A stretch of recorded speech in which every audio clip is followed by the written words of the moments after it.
morning for three reasons. A gentleman, he loves Jesus, he has a compelling life story, and he is a distinguished man of science and healing. We hope that he can help us sort some things out. May I introduce the Director of Pediatric Neurosurgery at one of the world's great hospitals, Johns Hopkins in Baltimore, Dr. Benjamin Carson, Sr.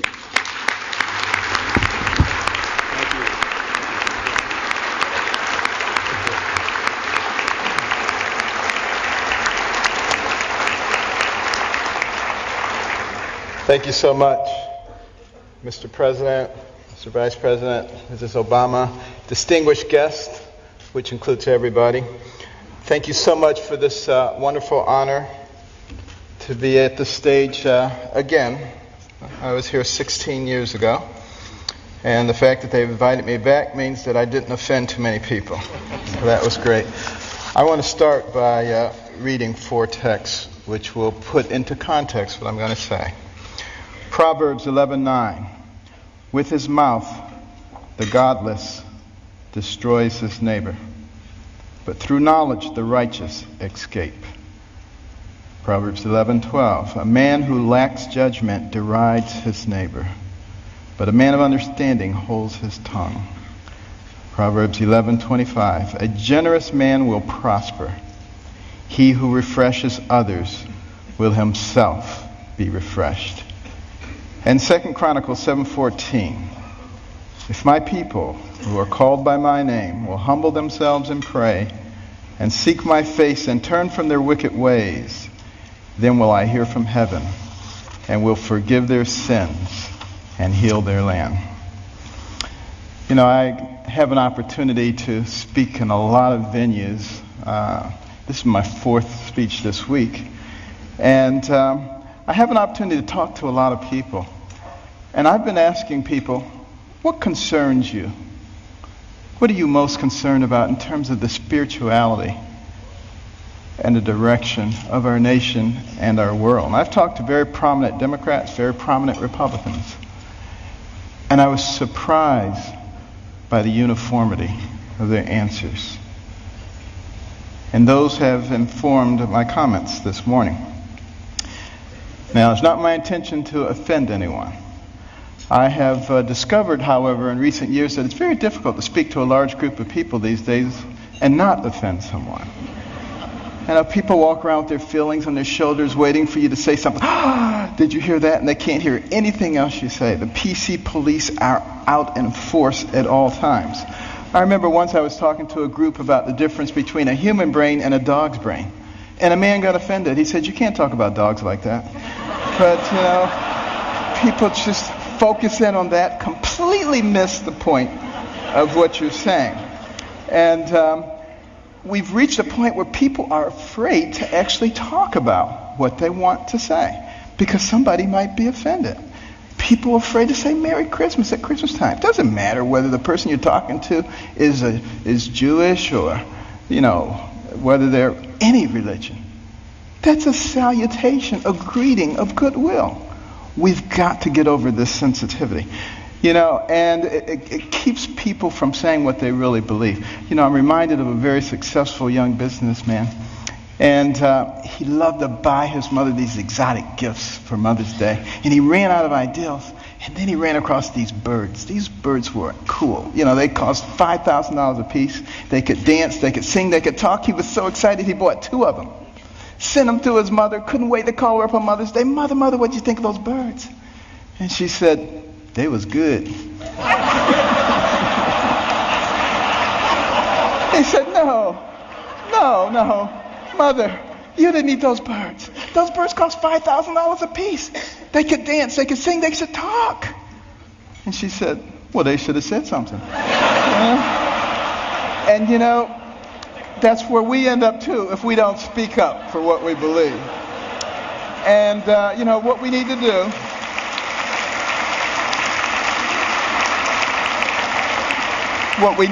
do in this PC world is forget about unanimity of speech and unanimity of thought.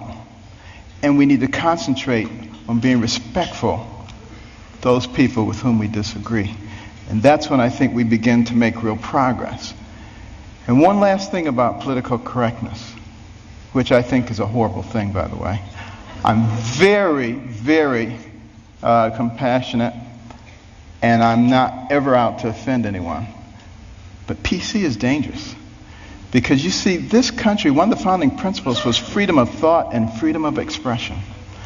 And it muffles people. It puts a muzzle on them. And at the same time, keeps people from discussing important issues while the fabric of their society is being changed. And we cannot fall for that trick. And what we need to do is start talking about things that are important, things that were important in the development of our nation. Well, one of those things was education. I'm very passionate about education because it's made such a big difference in my life. But here we are at a time in the world, the information age, the age of technology, and yet 30% of people who enter high school in this country do not graduate. 44% of people who start a 4-year college program do not finish it in 4 years. What is that about? Think back to a darker time in our history, 200 years ago when slavery was going on. It was illegal to educate a slave, particularly to teach him to read. Why do you think that was? Because when you educate a man, you liberate a man. And there I was as a youngster, placing myself in the same situation that a horrible institution did, because I wasn't taking advantage of the education. I was a horrible student. Most of my classmates thought I was the stupidest person in the world. They called me dummy. I was the butt of all the jokes. Now, admittedly, it was a bad environment. Single parent home. You know, my mother and father had gotten divorced early on. My mother got married when she was 13. She was one of 24 children. Had a horrible life. Discovered that her husband was a bigamist. Had another family. And she only had a 3rd grade education. She had to take care of us. Dire poverty. Had a horrible temper, poor self-esteem. All the things that you would think would preclude success. But I had something very important. I had a mother who believed in me. And I had a mother who would never allow herself to be a victim, no matter what happened. Never made excuses, and she never accepted an excuse from us. And if we ever came up with an excuse, she always said, "Do you have a brain?" And if the answer was yes, then she said, "Then you could have thought your way out of it. It doesn't matter what John or Susan or Mary or anybody else did or said." And it was the most important thing she did for my brother and myself. Because if you don't accept excuses, pretty soon people stop giving them and they start looking for solutions. And that is a critical issue when it comes to success. Well, you know, we did live in dire poverty. And one of the things that I hated was poverty. You know, some people hate spiders, some people hate snakes. I hated poverty. I couldn't stand it. And, but you know, my mother couldn't stand the fact that we were doing poorly in school. And she prayed and she asked God to give her wisdom. What could she do to get her young sons to understand the importance of developing their minds so that they could control their own lives? And you know what? God gave her the wisdom. At least in her opinion. My brother and I didn't think it was that wise. Because it was to turn off the TV. Let us watch only 2 or 3 TV programs during the week, and with all that spare time, read 2 books apiece from the Detroit Public Libraries and submit to her written book reports, which she couldn't read, but we didn't know that. And she put check marks and highlights and stuff. But, you know, I just hated this. And my friends were out having a good time. Her friends would criticize her. They would say, "You can't make boys stay in the house reading books. They'll grow up, they'll hate you." And I would overhear them, and I'd say, "Mother, you know they're right." But she didn't care, you know. But after a while, I actually began to enjoy reading those books. Because we were very poor, but between the covers of those books, I could go anywhere, I could be anybody, I could do anything. I began to read about people of great accomplishment. And as I read those stories, I began to see a connecting thread. I began to see that the person who has the most to do it You and what happens to you in life is you. You make decisions. You decide how much energy you want to put behind that decision. And I came to understand that I had control of my own destiny. And at that point, I didn't hate poverty anymore because I knew it was only temporary. I knew I could change that. It was incredibly liberating for me. It made all the difference. And continue on that theme of education. In 1831, Alexis de Tocqueville came to America to study this country. The Europeans were fascinated. How could a fledgling nation, barely 50 years old, already be competing with them on virtually every level? This was impossible. De Tocqueville was going to sort it out. And he looked at our government, and he was duly impressed by the 3 branches of government. 4 now, because now special interest groups. But it was only 3 back in those days. And, he said, wow, this is really something. And then he said, but let me look at their educational system. And he was blown away. See, that anybody finishing the 2nd grade was completely literate. He could find a mountain man on the outskirts of society. The man could read the newspaper, could have a political discussion, could tell him how the government worked. If you really want to be impressed, take a look at the chapter on education in my latest book, America the Beautiful, which I wrote with my wife. Came out last year. And in that education chapter, you will see questions extracted from a 6th grade exit exam from the 1800s. A test you had to pass to get your 6th grade certificate. I doubt most college graduates today could pass that test. We have dumbed things down to that level. And the reason that is so dangerous is because the people who founded this nation said that our system of government was designed for a well-informed and educated populace. And when they become less informed, they become vulnerable. Think about that. Our system of government, and that's why the education is so vitally important. Now, some people say, you're overblowing it, things aren't that bad. And you're a doctor, a neurosurgeon. Why are you concerned about these things? I've got news for you. 5 doctors signed the Declaration of Independence. Doctors were involved in the framing of the Constitution, the Bill of Rights, a whole bunch of things. It's only been in recent decades that we've extracted ourselves, which I think is a big mistake. We need doctors and we need scientists, engineers. We need all of those people involved in government, not just lawyers. I don't have anything against lawyers, but, here's the thing about lawyers. And I'm sorry, but I got to be truthful, okay? Got to be truthful. What do lawyers learn in law school? To win. By hook or by crook, you got to win. So you got all these Democrat lawyers and you got all these Republican lawyers, and their side wants to win. We need to get rid of that. What we need to start thinking about is how do we solve problems?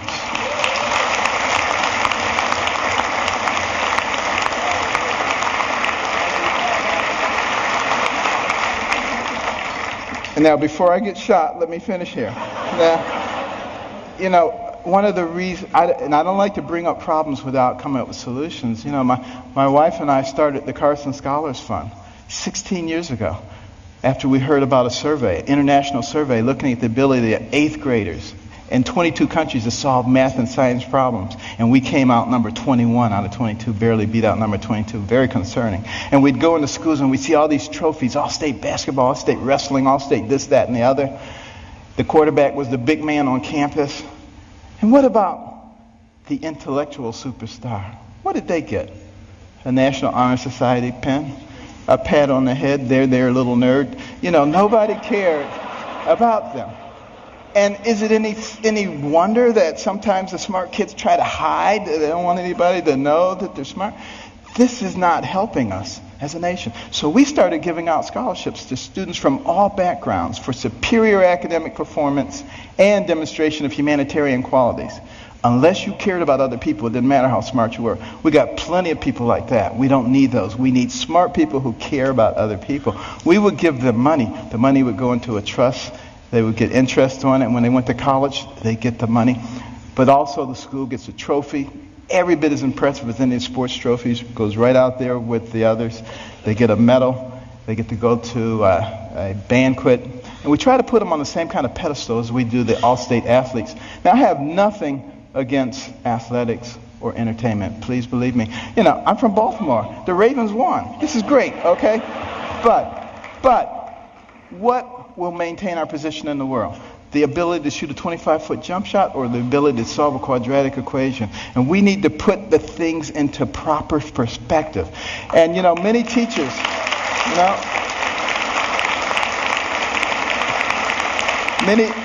many teachers have told us when we put a Carson Scholar in their classroom, the GPA of the whole class goes up over the next year. And it's been very gratifying. We started 16 years ago with 25 scholarships in Maryland. Now we've given out more than 5,000, and we're in all 50 states. But we also put in reading rooms. These are fascinating places that no little kid could possibly pass up. And they get points for the amount of time they spend in their reading, the number of books that they read, and they can trade them in for prizes. In the beginning, they do it for the prizes, but it doesn't take long before their academic performance begins to improve.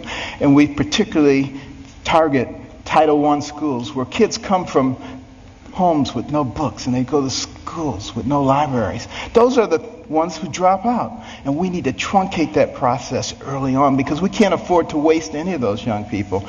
You know, for every one of those people that we keep from going down that path of self-destruction and mediocrity, that's one less person you have to protect yourself and your family from. One less person you have to pay for in the penal or the welfare system. One more tax-paying, productive member of society who may invent a new energy source or come up with a cure for cancer. They're all important to us, and we need every single one of them. It makes a difference.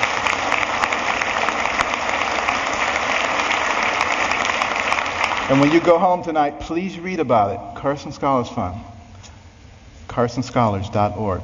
But why is it so important that we educate our people? Because we don't want to go down the same pathway as many other pinnacle nations who have preceded us.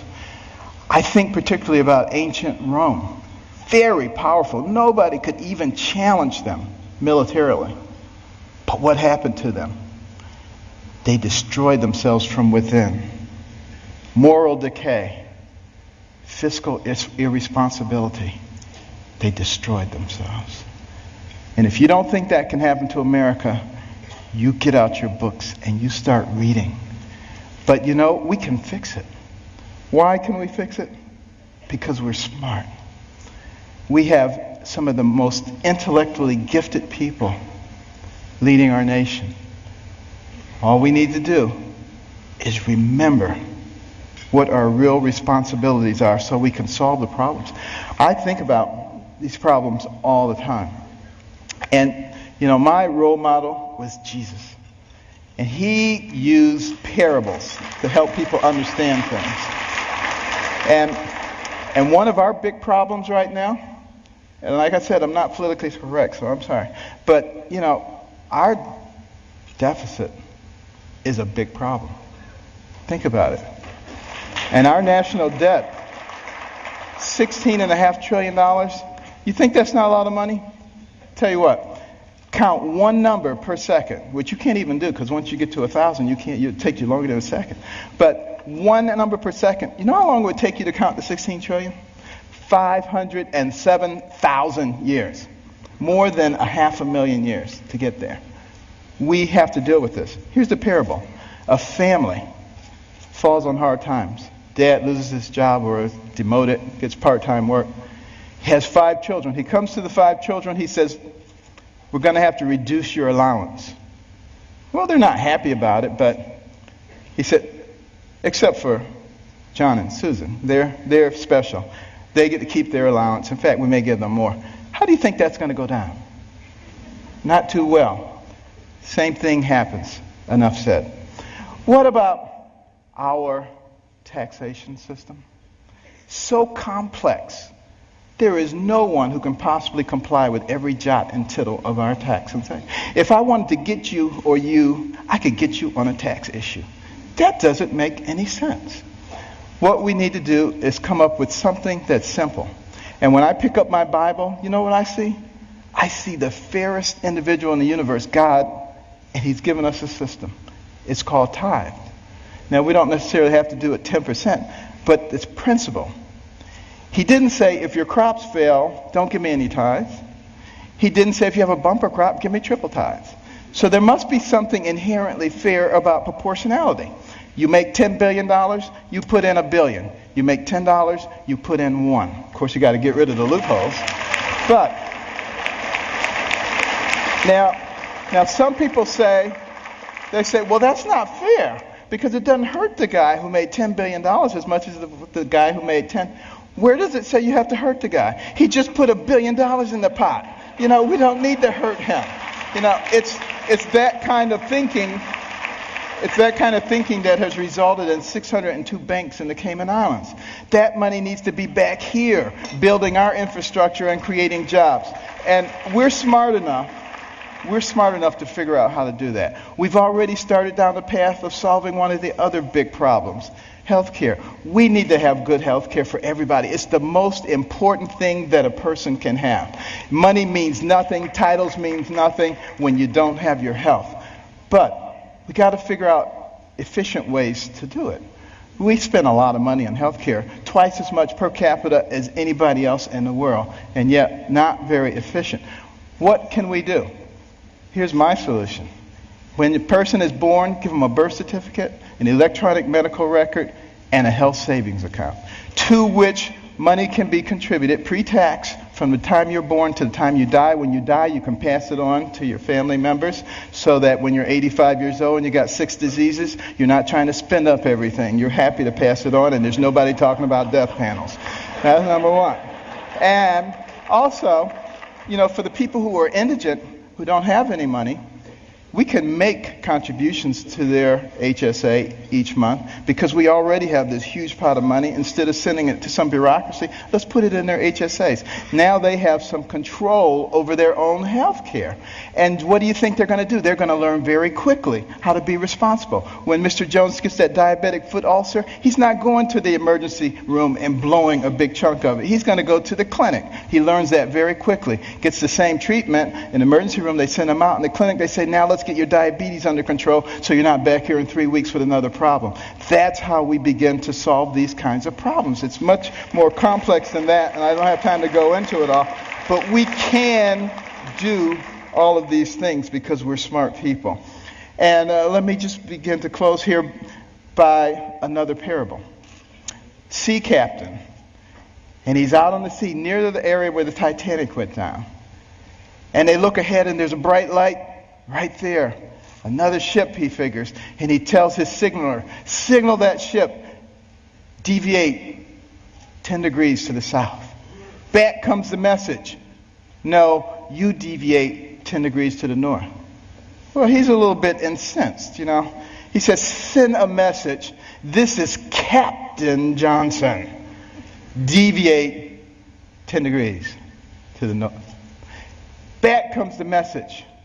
This is Ensign 4th Class Riley. Deviate 10 degrees to the south. Now he's really upset. He says, send him a message. This is a naval destroyer. Back comes the message. This is a lighthouse.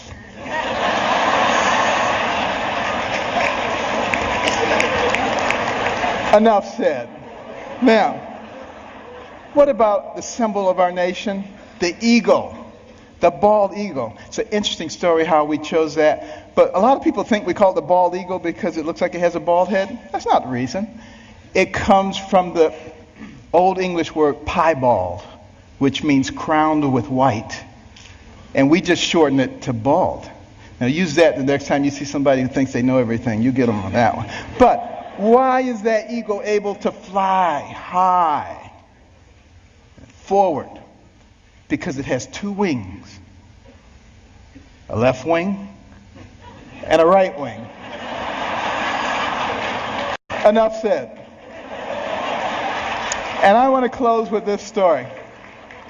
200 years ago, this nation was involved in a war, the War of 1812.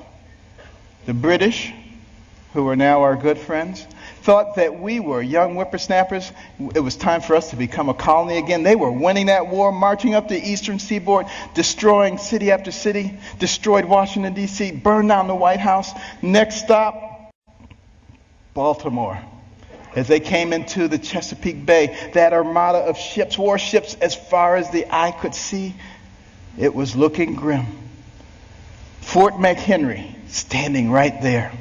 General Armistead, who was in charge of Fort McHenry, had a large American flag commissioned to fly in front of the fort. The admiral in charge of the British fleet was offended. He said, "Take that flag down. You have until dusk to take that flag down. If you don't take it down, we will reduce you to ashes." There was a young amateur poet on board by the name of Francis Scott Key, sent by President Madison to try to obtain the release of an American physician who was being held captive. He overheard the British plans. They were not going to let him off the ship. He mourned as dusk approached. He mourned for his fledgling young nation. And as the sun fell, the bombardment started. Bombs bursting in air, missiles, so much debris. He strained trying to see, was the flag still there? Couldn't see a thing. All night long it continued. At the crack of dawn, he ran out to the banister. He looked, straining his eyes, but all he could see was dust and debris. And then there was a clearing, and he beheld the most beautiful sight he'd ever seen. The torn and tattered stars and stripes still waving. And many historians say that was the turning point in the War of 1812. We went on to win that war and to retain our freedom. And if you had gone into the grounds of Fort McHenry that day, you would have seen at the base of that flag the bodies of soldiers who took turns propping up that flag. They would not let that flag go down because they believed in what that flag symbolized. And what did it symbolize? One nation under God, indivisible, with liberty and justice for all. Thank you. God bless.